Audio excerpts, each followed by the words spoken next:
نستغفره ونؤمن به ونتوكل عليه ونعوذ بالله من شرور أنفسنا ومن سيئات أعمالنا من يهده الله فلا مضل له ومن يضلل فلا هادي له ونشهد أن لا إله إلا الله وحده لا شريك له ونشهد أن محمدًا عبده ورسوله أما بعد فإن خير الحديث كتاب الله وخير الهدي هدي محمد صلى الله عليه وسلم وشر الأمور محدثاتها وكل محدثة بدعة وكل بدعة ضلالة وكل ضلالة في النار أما بعد فأعوذ بالله من الشيطان الرجيم بسم الله الرحمن الرحيم قاف والقرآن المجيد بل عجبوا أن جاءهم منذر منهم فقال الكافرون هذا شيء عجيب أإذا متنا وكنا ترابا ذلك رجع بعيد قد علمنا ما تنقص الأرض منهم وعندنا كتاب حفيظ بل كذبوا بالحق لما جاءهم فهم في أمر مريج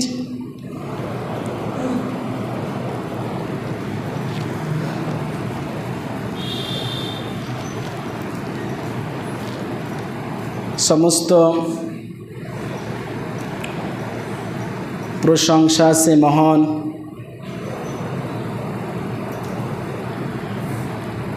আল্লাহ তাআলার জন্য যিনি আজকে পবিত্র জুমায় আমাকে আপনাকে সুস্থ রেখে সাগিরা গুনাহ বিগত এক সপ্তাহ যেগুলো করিলাম হয়তো আমাদের দ্বারা সামনে এক সপ্তাহ যে সাগিরা গুনাহ হবে সেগুলোকে আল্লাহ রাব্বুল আলামিন এই পবিত্র জুমাতে উপস্থিত করিয়ে সেগুলোকে আল্লাহ ক্ষমা করে দিল। তিনি সুস্থ না রাখলে এই বিগত 14 দিনের পাপ সামনে এমন পরের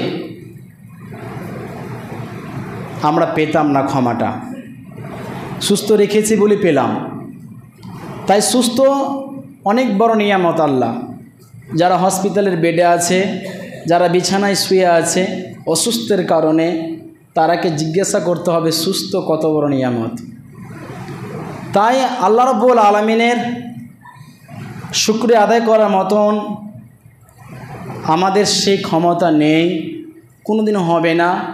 তাই আমরা একবার সকলেই বলি মন থেকে আলহামদুলিল্লাহ। এর পরে পরেই আমাদের ধর্মের গুরু, কর্মের সেরা, মা আমিনাল দুলাল, বিশ্ববাসী মুসলমানদের মাথার তাজ, নয়নের মণি, যিনি না এলে হয়তো আমরা বর্বরতার মধ্যে ডুবে থাকতাম, হয়তো আমরা অজ্ঞাতের মতন আমরা জীবনযাপন করতাম। সেই নবী আমাদেরকে হাত ধরে অন্ধকার থেকে আলোতে নিয়ে এসেছেন। সে রাসূলের প্রতি সৃষ্টির আগেও দয়া ছিল আল্লাহর, সৃষ্টি হওয়ার পরও দয়া আছে আল্লাহর। তিনি নেই, কিয়ামত পর্যন্ত দয়া থাকবে, হাসরের ময়দানে তিনিও তাকে দয়া করবেন। সেই নবীর প্রতি আল্লাহর দুরুদ সর্বসদাই অবতীর্ণ হয়েছেন আর হবে। তাই আমরা একবার বলি আল্লাহুম্মা সাল্লি আলা আল্লাহুম্মা বারিক আলাই। আমার প্রিয় এলাকাবাসী, সবাই আমার সুপরিচিত মানুষ, আমি আপনাদের সুপরিচিত ছেলে এলাকার। কয়েকটি কথা বলবো, বাংলা কথার মধ্যে যদি ভুল ত্রুটি হয়ে থাকে ক্ষমা করবেন, কারণ আমরা অ্যারাবিক শিক্ষিত ছেলে, খুব জানি না বাংলা, তবু প্রথমেই ক্ষমা চেয়ে নিচ্ছি ভাষা ত্রুটির জন্য। যে বিষয়ে কথা বলবো সেটা হচ্ছে মাগফিরাত। আল্লাহর কাছে চাইব কি করে? চাওয়ার, পাপ করার পরও আমরা কেন বসে থাকি? কি কারণে বসে থাকি? কেন বা পাপ করি? কয়েকটি কথা তওবার সম্বন্ধে। আল্লাহ রাব্বুল আলামিন কোরআনে কারিমের মধ্যে বলেন, ইয়া আইয়ুহাল্লাযীনা আমানু তুবু ইলাল্লাহি তাওবাতান নাসুহা, ওহে আমার গোলাম, তোমরা আমার কাছে তওবা করো। আর তওবাটা এমনভাবে হবে, তওবাটা হবে তওবার মতন যেন অন্তর থেকে হয়। তুমি যখন আমার কাছে তওবা করবা, ইস্তেগফার করবা, ওহে গোলাম নিজেকে ছোট করে নিবা।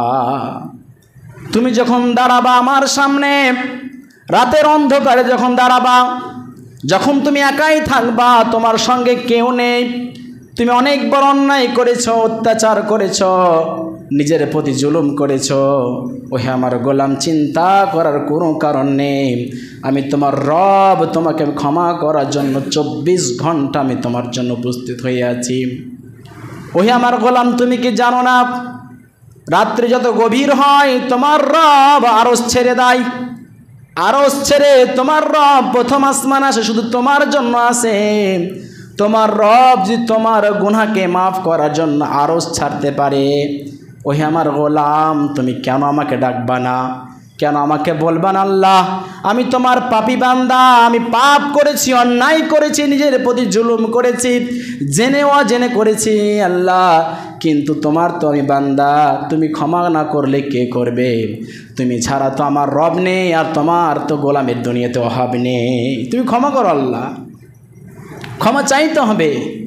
তাই আমার আল্লাহ রাব্বুল আলামিন কি সুন্দর করে বলেন, ইয়া আইয়ুহাল্লাযীনা আমানু তুবু ইলাল্লাহি তাওবাতান নাসুহা, বান্দারে তওবা করতে লজ্জা করবা না, কারণ তোমার রব তো তোমাকে সব থেকে বেশি ভালোবাসে। তুমি তওবাটা করবে শুধু অন্তর থেকে, একবার আল্লাহ বলে ডাকবা, এই অন্তর থেকে তোমার অন্তর আর তোমার চক্ষুর মধ্যে একটা কানেক্ট থাকবে। আল্লাহ বলার সঙ্গে সঙ্গে তোমার চক্ষু দিয়ে ঝরঝর করে জল পড়তে শুরু করবে, সেটা হবে তওবা, সেটার নাম তওবা। আমরা তওবা করা ভুলে গেলাম। আমরা দিনের পর দিন পাপ করি, অন্যায় করি, তবু আমরা আল্লাহর কাছে মাগফিরাত চাই না। আল্লাহর কাছে আমাদের ভুল ত্রুটিগুলো তুলে ধরি না। তুলে ধরতে হবে, প্রতিদিন ভুল করতে হবে। আপনাকে বানি ইসরাইলের আমি একটা ছোট্ট কথা বলি, বানি ইসরাইলের উদাহরণ দেওয়ার জন্য, কারণ বানি ইসরাইলের মধ্যে বেস্ট উদাহরণ আছে, সুন্দর সুন্দর উদাহরণ আছে আমাদের জন্য। নবী করিম সাল্লাল্লাহু আলাইহি ওয়াসাল্লাম তিনি বলতেন সাহাবাদেরকে, ও আমার সাহাবারা, তোমরা বানি ইসরাইলের কথাগুলো বেশি বেশি করে তুলে ধরো, কারণ সেখান থেকে অনেক তোমরা জ্ঞান পাবা। বানি ইসরাইলের এক যুবক ছিল, ওর নিকৃষ্ট যুবক, মুখের ভাষা কারণে থাকা যেত না। যখন ঝগড়াঝাটি হতো, কারোর সঙ্গে কথা হতো, তর্ক বিতর্ক হতো, রেগে যেত, রেগে যাওয়ার কারণে গালিগালাজ করতো, প্রচণ্ড গালিগালাজ করতো। গালিগালাজ করার কারণে তারপরে পরে সে তওবা পড়তো, বলে আস্তাগফিরুল্লাহ আস্তাগফিরুল্লাহ পড়তো। সে ব্যক্তিকে এক ব্যক্তি প্রশ্ন করছে, হ্যাঁ রে, তুই এখানে তো গালিগালাজ করলি, এখানে লোককে গালিগালাজ করলি, আবার তুই তওবা করছিস, আবার ইস্তেগফার পড়ছিস কেন?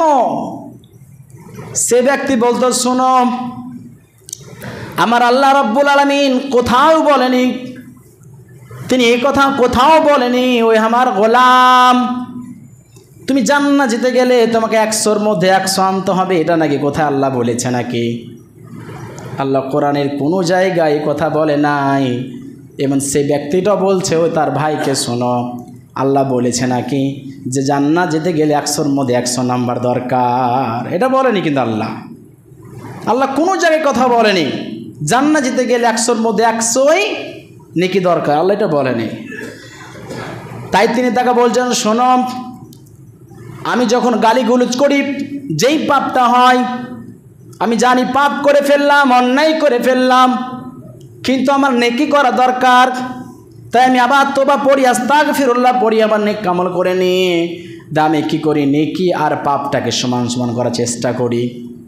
কারণ কাল কিয়ামতের মাঠে যখন আমার মিজানে দাড়ি পাল্লায় যখন আমার একদিকে পাপ আর একদিকে নেকি যখন চাপানো হবে, তার মানে কি, যদি 1 পয়েন্ট আমার নেকির পাল্লা ভারী হয়ে যায় আমি জান্নাত, তার মানে 50-50।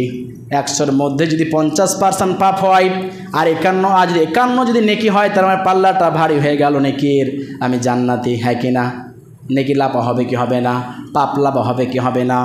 তাই তিনি বলছেন, শোনো, আমি জেনে শুনে ভুল করতে পারি, কিন্তু জেনে শুনে আমি নেকি করতে হতে পারে না। যেমন জেনে শুনে পাপ করেছি, জেনে শুনে নেকি করে সমান করে দেব। আমার আল্লাহ রব্বুল আলামিন ওই ব্যক্তির কথাটা পছন্দ হয়েছে, তাই আমার আল্লাহ রব্বুল আলামিন তাকে নেকি করার সুযোগ দিত। সে মারা গেছে, তার পাপ যখন আর নেকি যখন তোলা হচ্ছে, দেখা যাচ্ছে তার কয়েক পয়েন্ট নেকির পাল্লাটা ভারী হয়ে গেছে। এর জন্য আল্লাহ কোরআনে বলেছেন আমাদের বিশ্বনবীকে, আমাদেরকে, ওগো নবী শোনো, আল্লাযী খালাকাল মাউতা ওয়াল হায়াতা লিয়াবলুয়াকুম আইয়ুকুম আহসানু আমালা ওয়া হুয়াল আজিজুল গফুর। ওগো নবী শোনো, আমি কেন জীবনকে মরণকে সৃষ্টি করিলাম? আমি মরণ আর জীবনকে শুধু সৃষ্টি করেছি বেশি বেশি আমল করার জন্য নয়, আমি সৃষ্টি করেছি এই জীবনটাতে তোমরা যে পাবা কে কত সুন্দরময় আমল করতে পারে এটা দেখার জন্য। ওগো নবী, বেশি বেশি আমল করার দরকার নাই, যেটুকুন আমল করবা সুন্দর করবা, আর সুন্দর করলেই তোমার মন আমাকে চাইবে, আর তোমার মন আমাকে চাইলে আমি তোমাকে চেয়ে বসবো। তা আমাদেরকে সব সময় লক্ষ্য রাখতে হবে আমাদের যেন আমলগুলো সুন্দর হয়, আর তার মধ্যে যদি অন্যায় কাজ করি তা আমরা তওবা পড়ে নেব।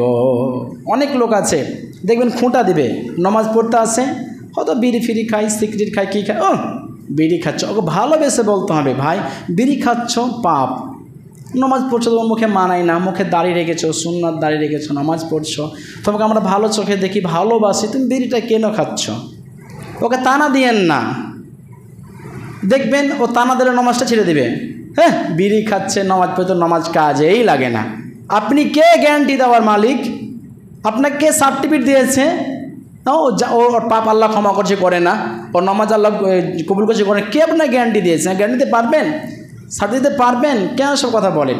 দুদিন নামাজ পড়তে হলে কোনো ছেলে, তোর বাপ নামাজ পড়ে না, তুই নামাজ পড়তে এসেছিস, তোর বাপকে আগে পাঠাগা, বলে ঠিক নয়। ওকে সুযোগ দেন, ওকে আগ্রহ করান, ওকে ভালোবাসেন। বাবা বিড়ি খাচ্ছ, খাও, কিন্তু নামাজটা পড়ো, দেখবেন ও লজ্জা পাবে, ও নিজেই লজ্জা পাবে। আরে আমি নামাজ পড়ি বিড়ি খাবো না, এটা হতে পারে না, এটা হতে পারে না। তাই যারা অন্যায় কাজ করে, পাপ কাজ করে, তারাকে ভালোবেসে আনতে হয়, তারাকে কুটুক্তি কুকথা বলতে হয় নয়। কিন্তু আমাদের সমাজে এটা ট্রেন হয়ে গেছে, শুধু আমরাই মুসল্লি থাকবো, মুসল্লি বাড়াতে দিব না। বর্তমান সমাজে কিছু মনে করিয়েন না, বর্তমান সমাজে যারা যে মুসল্লি আছে, কিছু কিছু মুসল্লি ট্রেন, আমি মুসল্লি না বাড়ে, আমি মসজিদে হত্যা করতে হবে কেউ না হয়, তার মানে মুসল্লি হলে হত্যা করতে হবে, ও ট্রেন একটা না, এটা নয়। কারণ তাহলে আপনি নামাজি কী করে হলেন? এর জন্য আমার আল্লাহ রাব্বুল আলামিন বলেছে ওই সমস্ত নামাজির জন্যে, ফাওয়াইলুল লিল মুসাল্লিন, ওই সমস্ত নামাজের জন্য খারাপ যারা নিজে নামাজ পড়ে কিন্তু তাকাব্বুর করে। নিজে তো নামাজ পড়ে কিন্তু তাকাব্বুর করে, আমার মতো নামাজি কেউ নেই। আরেকটা গল্প বলি, মনে পড়ে হলো কথা সাপেক্ষে। বানি ইসরাইল কম, 2 বন্ধু ছিল। এই নামাজ পরেজগার, দেখেন তওবা কাকে বলে, আমল কাকে বলে জানুন, শিখুন। তাকাব্বুর করিয়েন না, অহংকার করিয়েন না, অহংকারের পতন হয়, অহংকার আল্লাহ চাদর। তো 2 বন্ধু ছিল, 2 বন্ধুর মধ্যে এক বন্ধু নামাজি ছিল, নেককার ছিল, পরেজগার ছিল, আর এক বন্ধু নামাজ পড়তো না। ওকে হাত ধরে টানতো বারবার, চ নামাজে চ। এমন বন্ধু হাত থাকা দরকার, আমি সেই বন্ধু আমার জীবনে রাখবো যেই বন্ধু আমার হাতটা ধরে বলবে চ নামাজে চ। আমি একাই জান্নাত যাব না, জান্নাত তোকে নিয়ে যাব। তুই আমার দুনিয়াতে যেমন সঙ্গী ছেলে, তুই আমার আখেরাতের সঙ্গী হবি, চ। তাই প্রতিদিন তাকে টানতো, হাতখান ধরে ধরে আসে ঝিটকা মেরে দিত, সে বলতো যাব না। দিনের পর দিন, মাসের পর মাস, বছর বছর গড়িয়ে যায়। একদিন ওই নামাজি ব্যক্তি বন্ধুটা ক্ষিপ্ত হয়ে গেল, তোরে আমি প্রতিদিন হাত ধরে ডাকি, তোর চুলের মুঠি ধরে তোরে টানি, কিন্তু তবু তুই আসিস না, তোকে আল্লাহ কোনো হেদায়েত করবে না। এ কথা বলে ফেললো। কি বলল? তোকে আল্লাহ কোনোদিন হেদায়েত করবে না, তোর মতন বন্ধু আমার না থাকাই দরকার, বাস এতটা কথা। ওই বন্ধু উত্তর দিল তাকে, শোনো বন্ধু, তুমি বলছো ভালো কথা, তোমার বলার কাজ বলে যাও। হেদায়েত করার মালিক কে? আল্লাহ। তাই আমি আল্লাহর প্রতি ভরসা করে আছি, তুমি আমাকে চেষ্টা করছো, আমি করছি না, কিন্তু এই হেদায়েত কে দিবে না দিবে সেটা আল্লাহ জানে। দুই ব্যক্তি মারা গেছে, এতটা কথা। দুই ব্যক্তি মারা গেছে, দুই বন্ধু মারা গেছে। নেককার বন্ধু জাহান্নামী, ওই বন্ধুরা জান্নাতি, লাউ ঠেলা নাই, কিচ্ছু নেই, না নামাজ পড়লো, না রোজা করলো, কিচ্ছু করলো না, ও জান্নাতি। বিশ্বাস হয়? ও জান্নাতি। আর এই জাহান্নামী, কারণ তোবাটা ছিল আর অন্তর থেকে। ওই নামাজি বন্ধুর মধ্যে একটা অহংকার ছিল, মনে মনে কি দরকার, আমি তো 5 ওয়াক্ত নামাজ পড়ি, অন্যায় কাজ করি না, হারাম খাই না, সুদ খাই না, মারামারি করি না, কোনো পাপ কাজ করি না, আমার মতন কে আবার ভালো আছে? বাস হয়ে গেল, শেষ। এতটা কথা। আমি নামাজি, আমি রোজাদার, আমি দানশীল, আমি নেককার, আমার একটাও পাপ নাই, আমি তো ভালো মানুষ, আমার মতন আমার ভালো কে আছে? একটু সরষা দানা পরিমাণ নিজের মধ্যে আত্মহংকার এলো, তাই শেষ, ওই জাহান্নামে। আর ওই ব্যক্তি রাতের বেলায় কাঁদতো আল্লাহকে, আল্লাহ আমি কেন নামাজ পড়তে পারি না, আমি কি হিসাব দিব আল্লাহ তোমারে? আল্লাহ তুমি আমাকে হেদায়েত কি করবা না? আল্লাহ আমি কতদিন এভাবে থাকবো? কেন আমার নামাজে মন বসে না? কেন আল্লাহ আমার ভালো কাজে মন বসে না? এই বলে চোখের জল ঝরাতো। আল্লাহর এটাই ভালো লেগে গেছে, বান্দারে তুই তো নিজেকে ছোট ভেবেছিস, তুই তো নিজেকে তুচ্ছ ভেবেছিস, তুই নিজেকে আমার কাছে সঁপে দিয়েছিস, তো তোকে ক্ষমা না করলে কাকে ক্ষমা করবো বল? ক্ষমা করে দিল আল্লাহ, বুঝলেন? ক্ষমা চাও শিখো না, ভাবিয়েন না আমি নমাজি, আমি আলেম, মক্কা মদিনা ইমাম, মদিনা ইমাম, বড় মুহাদ্দিস, আমার তোবা দরকার নেই। না, তোবার দরকার আছে। মা আয়েশা বলতেন, আমার কলিজার টুকরা বিশ্বনবী বয়স দিনে 100 বারের বেশি তোবা করতেন। সুবহানাল্লাহ। যেই নবীর বিনা সার্টিফিকেট ছাড়া আমরা জান্নাত যাব না, সেই নবী আমার কলিজার টুকরা দিনে 100 বারের বেশি তোবা তাহিল করতেন। আমি আর আপনি তাহলে কোথায়? বলেন তোবা করেন, তোবার মতন বড় হাতিয়ার কিচ্ছু নেই। আল্লাহ বেশি ভালোবাসে তোবাকারী বান্দাকে, যারা সব সময় তোবা করে, আল্লাহ তাদের একটা খাস স্পেশাল, আল্লাহ তাদের জন্য একটা অফার দিয়েছে। কি অফার? ওদের কোনো দোয়া আল্লাহ ফেরত দেবে না। যারা সব সময় তোবা করে, ইস্তিগফার করে, তারা যে কোনো দোয়া করে আল্লাহর কাছে, দোয়াটা আল্লাহ কবুল না করে থাকতে পারে না। তোবা করেন। তোবা কী করে করবেন শিখিয়ে দিক।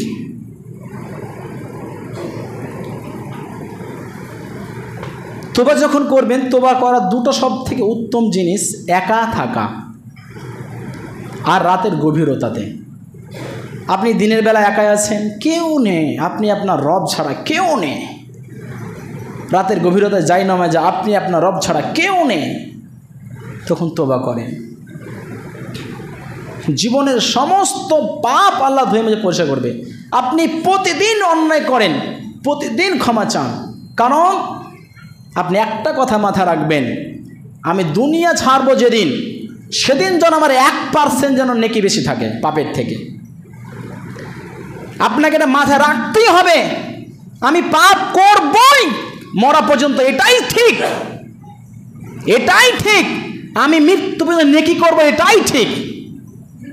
কারণ নবী করিম সাল্লাল্লাহু আলাইহি ওয়াসাল্লাম বলে গেছেন, এর জন্য তিনি বলেছেন আল্লাহকে, আল্লাহ আমার উম্মত পাপ করলে তুমি খবরদার গজব দিবা না। এর জন্যই আমরা গজব পাচ্ছি না, কারণ আমার উম্মতকে আল্লাহ তুমি 1% না তো নেকি করার তৌফিক দান করবা। আল্লাহ আমার উম্মত জাহান্নাম যাবে, এটা আমি চাই না আল্লাহ, এটা আমি চাই না। আমার উম্মত সবটি জান্নাত যাবে, আমি এটাই চাই। তাই আমার আল্লাহ রাব্বুল আলামিন বিশ্বনবীকে বলে, নবী গো যাও, আমি তোমার উম্মতকে অফার দিয়ে দিলাম, তারা যখন জুমা পড়বে তাদের 14 দিনের গুনাহ মাফ করে দেব, 14 দিনের গুনাহ মাফ করে দিব।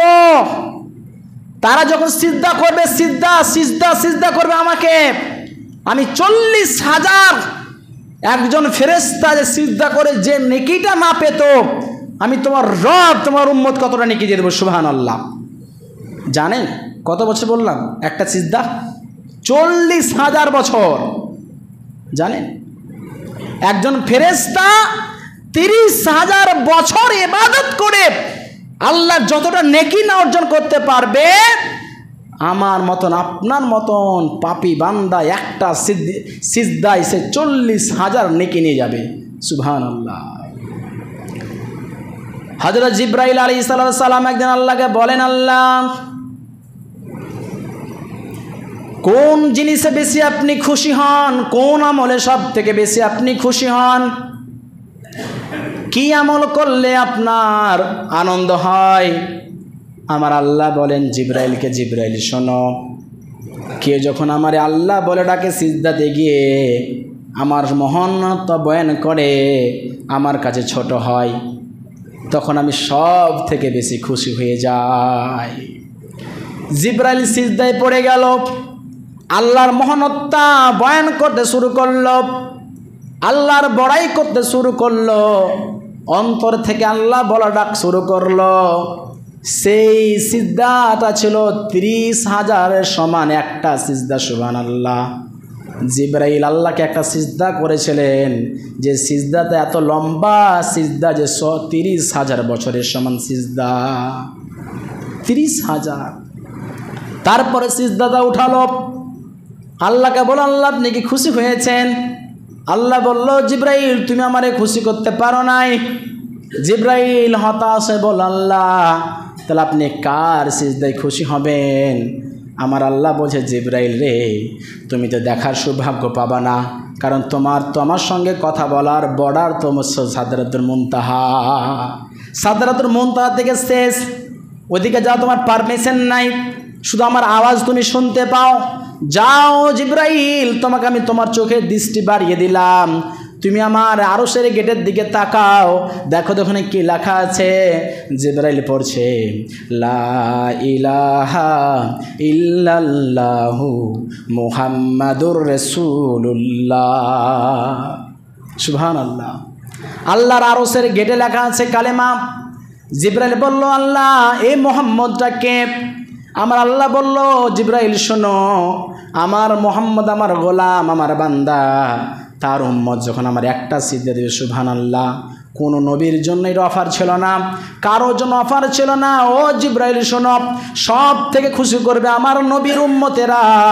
আমার নবী যখন একটা সিজদা দিবে, জিবরাইল রে আমার নবীর উম্মত একটা সিজদা দিবে, সে সিজদাটা হবে একটা সিজদা মাত্র কয়েক সেকেন্ডের, 30 সেকেন্ডের। হ্যাঁ কিনা কথা বলেন? সুবহান রাব্বিয়াল আলা বলতে কতক্ষণ লাগে? 5 সেকেন্ড, 15 সেকেন্ড, 30 সেকেন্ড। এই 30 সেকেন্ড সিজদাতে জিবরাইল, তুমি যে আমাকে 30 বছর ধরে সিজদা করলা, আমার নবীর উম্মত মাত্র 30 সেকেন্ডে সিজদা দিবে আমাকে একটা। জিবরাইল আমার সে নবীর উম্মতের আমি নেকির খাতায় আমি 40,000 বছরের সমান সব আল্লাহ তুলে দেব। দেখেন জিবরাইল আফসোস করে বলছে, আল্লাহ আমার সমস্ত নেকি নিয়ে চলে গেল একটা সিজদায়, কে? এই মুহাম্মদের উম্মত,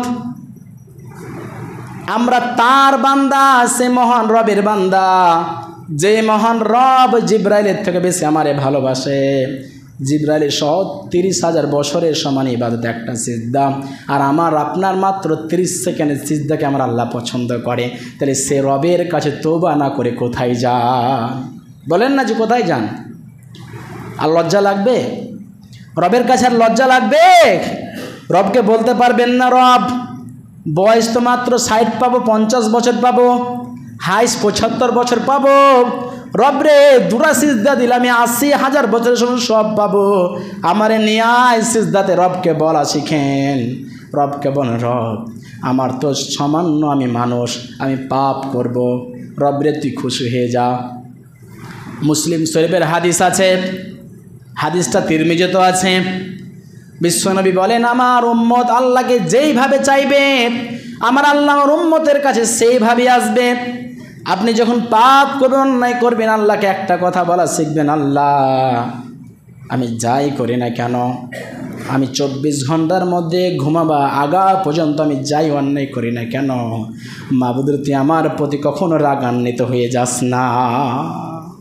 এটা বলবেন, কিন্তু সব সবাইকে এটা বলবেন, আল্লাহ তুই আমার প্রতি রাগান্বিত হয়ে যাস না। তুই রাগান্বিত হলে আল্লাহ আমি ধ্বংস, আমি শেষ। আল্লাহ আমি মদ খাচ্ছি, এটা আমার চরিত্র জন্য, কিন্তু বিশ্বাস কর আল্লাহ জাহান্নামে চাই না। আল্লাহ আপনাকে কাল ওই নমাজি বানাবে, মদ থেকে আল্লাহ আপনাকে পরিত্রাণ দিবে। কিন্তু বলি না আমরা, আপনি নামাজ পড়েন, সুদের কারবার করেন, আল্লাহ রাগান্বিত হয়ে যেন না। আল্লাহ সুদের কারবার করি পাপী পেটের জন্যে, আল্লাহর নামাজও পড়ি, আল্লাহ তুই রাগান্বিত হয়ে যাস না। আল্লাহ আমার রোজি রোজগারে বরকত দে, যেন এই পাপ জঘন্য সুদটা আমি আল্লাহ ছাড়তে পারি। বলা শিখতে হবে আল্লাহকে, দেখবেন আল্লাহ আপনাকে দিয়ে দিবে। যখন কি আপনাকে বলে, ভাই তুমি নামাজ পড়ো, ঘুষ কেনে খাও, সুদ কেনে খাও, তুমি নামাজ পড়ো, পাপ কাজ কেনে করো, নামাজ পড়ো, অন্যায় কাজ কেনে করো, বলিস এটা অভ্যাস নাই, ভাষা নয়। তাকে বলবেন, ভাই তুমি দোয়া করো যেন আমি পাপ কাজ ছাড়তে পারি। আর যখন একাই থাকবেন তখন আল্লাহকে বলুন, আল্লাহ কতদিন আমাকে লোকের কাছে ছোট করবেন। আপনারা কি ভালো লাগে আল্লাহ আমাকে ছোট করতে? আমি মার জন্মের পর থেকে, গর্ভের পর থেকে আল্লাহ আমি তো ছিলাম না বেনামাজি, হ্যাঁ কিনা বলেন? বেনামাজি ছিলাম না। আল্লাহ আমি জন্মের পর পাপ কাজ করা শিখিনি, দুনিয়াতে দেখে পাপ কাজ করা শিখেছি। আল্লাহ তুমি আমাকে রক্ষা কেন করো না? আল্লাহ আমার তো কোনো ক্ষমতা নাই, কোনো শক্তি নেই, কোনো বল নেই, যে তুমি ছাড়া কি আমাকে ক্ষমা করবে? বলতে হবে। বলি না, বলা শিখুন আল্লাহকে। আল্লাহকে চান, না চাইলে আল্লাহ দিবে না।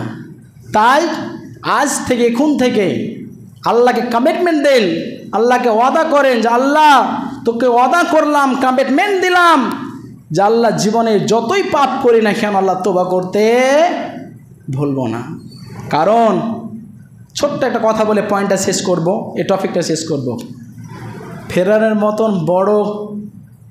বড় আল্লাহ শত্রু কেউ আছে? কেউ ছিল? কেউ ছিল না, তাই না বলেন? ফেরাউনের মতন আর নমরুদের মতন ইন্টারন্যাশনাল ক্রিমিনাল আছে কে? নেই। কে জানে জিব্রাইল কি বলে? শুনলেন? ছোট্ট একটা কথা বলছে খালি। জিব্রাইল বলে, আমার আশঙ্কা লাগলো ফেরাউন যখন লোহিত সাগরে যখন হাবুডুবু খেতে লাগলো, পানির তলায় যখন তলিয়ে গেল, জলে যখন ডুবতে আরম্ভ করলো, তলায় চলে গেল, আমার আশঙ্কা হলো এ কালেমা যদি পড়ে নাই, এই যে লা ইলাহা ইল্লাল্লাহ যদি বলে ফেলে, তাতে আমার আল্লাহ তাকে ক্ষমা করে দিবে। তাই আমার আশঙ্কা কি হলো, আমি কাদা নিয়ে এলাম, কাদা এনে আমি লাঠি দিয়ে তার মুখে ঢুকিয়ে দিলাম কাদা, তার জিহ্বাটা বন্ধ করে দিলাম যেন জিহ্বাটা উচ্চারণ না হয়। দেখুন আল্লাহর দয়া, দেখুন জিব্রাইল জানে আমার আল্লাহর ওই ফেরাউনের থেকে, পাপ থেকে, ফেরাউন অন্যায় থেকে, ফেরাউনের সব অন্যায় থেকে আমার আল্লাহর দয়া মহান। তাই জিব্রাইল ভয় করেছে এর মতন পাপে যদি কালেমা পড়ে এলো এখন ডুবতে ডুবতে, আমার আল্লাহ বলবে যা ফেরাউন যা, তুই জান্নাতে চলে যা। সুবহানাল্লাহ। ভাবুন একবার, একটু ভাবুন, 1 মিনিট ভাবুন, ফেরাউনের মতন বড় ক্রিমিনাল, তার সম্বন্ধে আল্লাহ কত সুন্দর ধারণা রাখে। যে আল্লাহ এটা ধারণা রাখছে, ফেরাউন তুই ডুবতে কালেমা পড়িস, আমি আল্লাহ যা তো ক্ষমা করে দেব। আর জিব্রাইল যেটা চাই না, তাই জিব্রাইল কী করলো, লাঠিতে কাদা ভরে তার মুখটা বন্ধ করে দিল। কারণ আল্লাহ জানে, জিব্রাইল জানে, জিব্রাইলের সঙ্গে আল্লাহ একটা চমৎকার যে সম্পর্ক, তাই জিব্রাইল জানে আল্লাহর সম্বন্ধে। আপনি একটু ভাবুন তো, আমরা কোন নবীর উম্মত, কেন আল্লাহকে চাইছেন না? আপনি পাপ করেন, টেনশন নেই, খবরদার চিন্তা করবেন না। পাপ করেছেন তো কি হয়েছে, আল্লাহকে বলবেন একবার, শুধু আল্লাহকে এসে মসজিদে একা এসে, আল্লাহ যা করলাম সব বাদ। আল্লাহ বলবে ঠিক আছে যা, এতটাই কথা। পারবেন না?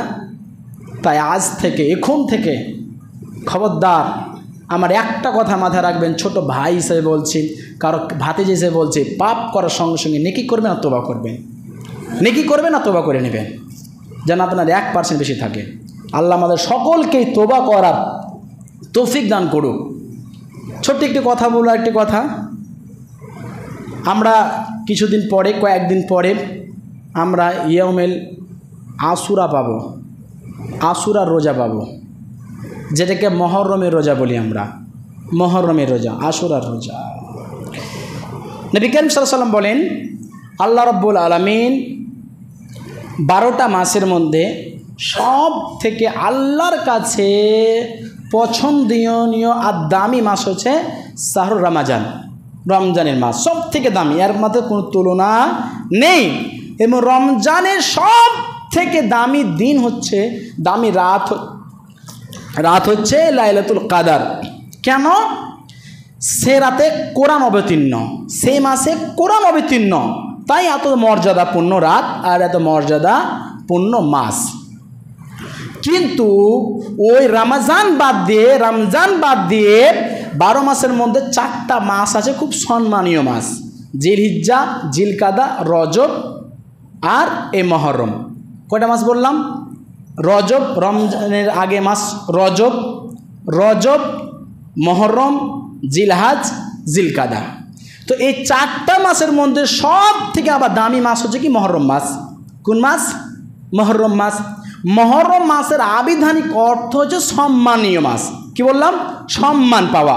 মহরমের আবিধানিক অর্থ সম্মান পাওয়া, যেটা আমরা সামনে ইংরাজি, এই যে ইংরেজি জুলাই চলছে, ইংরেজি জুলাই 17 তারিখ পাবো ইনশাআল্লাহ। এই দিনটাতে রোজা রাখতে হবে। কারণ আমরা যেমন কোন ব্যক্তি, সম্মানওয়ালা ব্যক্তিকে আমরা সম্মান করি, শ্রদ্ধা করি, তো ওরকম আমরা মহরম মাসটা আমরা পাচ্ছি, সে মহরম মাসটাকে পেয়ে তাকে সম্মান করতে হবে। সম্মান তো শুধু করা যাবে না, সম্মান করতে গেলে সে মাসে বেশি বেশি ভালো আমল কাজ করতে হবে, বেশি বেশি নেকি করতে হবে, বেশি বেশি নফল নামাজ পড়তে হবে, নফল ইবাদত করতে হবে। এবং যেই আশুরার রোজা আছে, এই আশুরার রোজাটা আমরাকে রাখতে হবে। এই আশুরার রোজা রাখলে কী লাভ? এই আশুরার রোজাটা কেন রাখা হয়? আগে নাম্বার 1 বলি। আশুরার রোজা এর জন্য রাখা হয় কারণ এই রোজাটা হজরতে মুসা আলাইহিস সালামের জন্য রাখা হয়। কারণ যেদিন মুসা আলাইহিস সালামকে আমার আল্লাহ রাব্বুল আলামিন কুলাঙ্গার ফেরাউনের হাত থেকে আল্লাহ রক্ষা করেন, সেদিন ছিল মহরমের মাসের কয় তারিখ? 10 তারিখ। যেদিন কুলাঙ্গার ফেরাউন, জাহান্নামী ফেরাউন যখন লোহিত সাগর ডুবে মরে, সেদিন ছিল কয় তারিখ? 10 তারিখ। তাই মুসা আলাইহিস সালাম আল্লাহ শুকরিয়া আদায় করার জন্য, আল্লাহ সন্তুষ্ট লাভের জন্য তিনি সেদিন কি রেখেছিলেন? রোজা রেখেছিলেন। তাই তার অনুসরণকারীরা তারা সেদিন রোজা রাখেন। তাই নবী করিম সাল্লাল্লাহু আলাইহি সাল্লাম তিনি যখন মক্কা থেকে মদিনায় হিজরত করলেন, তারপরে তিনি দেখলেন কিছু লোক রোজা রেখেছে, ইহুদিরা। তখন বিশ্বনবী বলছে, তোমরা কিসের রোজা রেখেছো? তখন ইহুদিরা বলছিলেন যে আমরা এদিনে আমাদের পয়গম্বর মুসা আলাইহিস সালামের সন্তুষ্টর জন্য আল্লাহ দরবারে রোজা রাখি, কারণ এই দিনে আমাদের পয়গম্বর মুসাকে আল্লাহ কুলাঙ্গার ফেরাউনের হাত থেকে আল্লাহ কী করেছিলেন? রক্ষা করেছিলেন। তাই আমরা তার উম্মত, তাই রোজা রাখি। তাই বিশ্বনবী বললেন একটা কথা, যে তোমাদের থেকে আমি বেশি কি রাখি? অধিকারটা বেশি রাখি। কেন? ওটা আমার ভাই, এবং আমি হক পথে আছি, সত্য পথে আছি। তুমি ভুল পথে থেকে তুমি আল্লাহ সন্তুষ্ট লাভের জন্য রোজা রাখতে পারো ইয়াউমুল আশুরার, তা আমি তো হক পথে আছি, সত্য পথে আছি, এবং আমার সেটা ভাই, তা আমি কেন রাখবো না? তা আমি বেশি করে রাখবো। তাই তিনি বললেন যে আমিও রাখবো। কিন্তু নবী করিম সাল্লাল্লাহু আলাইহি ওয়াসাল্লাম বলেছেন যে তোমরা সবসময় ইহুদিদের কি করবা? বিপরীতটা করবা। তাই তারা একটা রোজা রাখে, আমরা রাখবো 2টো। তাই নবী করিম সাল্লাল্লাহু আলাইহি সাল্লাম তিনি বলেছেন তোমরা ইয়াউমুল আশুরার রোজা রাখবা 2টো, একটা 10 তারিখ রাখতে হবে আর একটা 9 তারিখ। যদি আপনি 9 তারিখ রাখতে না পারেন তাহলে 11 তারিখ রাখবেন না 10 তারিখ, কিন্তু 10 তারিখ রাখতেই হবে। কিন্তু তাদের বিপরীত করার জন্য আমরা দুটো রোজা রাখবো, হয় 9 তারিখ নেই 10 তারিখ। নবী করিম সাল্লাল্লাহু আলাইহি সাল্লাম তিনি বলেছিলেন, যদি আমাকে আল্লাহ বাঁচে রাখে সামনে বছর তো ইনশাআল্লাহ আমি 9 এবং 10 রোজা রাখবো। তাহলে নবী সাল্লাল্লাহু আলাইহি সাল্লাম মুখ থেকে বেরিয়েছিলেন কি কথাটা, 9 এবং 10 যদি আল্লাহ আমাকে সামনে বছর বাঁচিয়ে রাখে। তা আমাদের উচিত হবে যে আমরা সব থেকে উত্তমটাই গ্রহণ করব, 9 এবং 10। তো সামনে 16 তারিখ ইনশাআল্লাহ, 16 আর 17 তারিখ আমরা ইয়ামুল আশুরা রোজা রাখবো। এই রোজা রাখলে কি লাভ?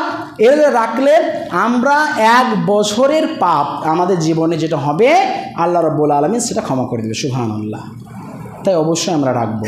তাহলে এই মাসে সম্মান দেওয়া হলো, এই মাসকে ভালোবাসা হলো। আল্লাহর শেষে দোয়া করি, হে আল্লাহ রাব্বুল আলামিন আমাদের সকলকে যেন আল্লাহ সুস্থ রাখে, ভালো রাখে, আমাদের তওবা করার তৌফিক দান করেন। আল্লাহ যতটা শুনলাম ততটাই যেন পালন করা আল্লাহ তৌফিক দান করেন। আল্লাহ যে আমলটুকু করব সে আমলটুকু যেন হয় শুদ্ধ, হোক কম যেন শুদ্ধ হয়, লোক দেখে না হয়। আল্লাহ আমল করতে যেন আমাদের মনের মধ্যে কখনো সরষা দানার থেকেও ছোট যেন বিন্দু পরিমাণ আল্লাহ আত্মহংকার না আসে, না তো আমরা আল্লাহ সবাই ধ্বংস হয়ে যাব।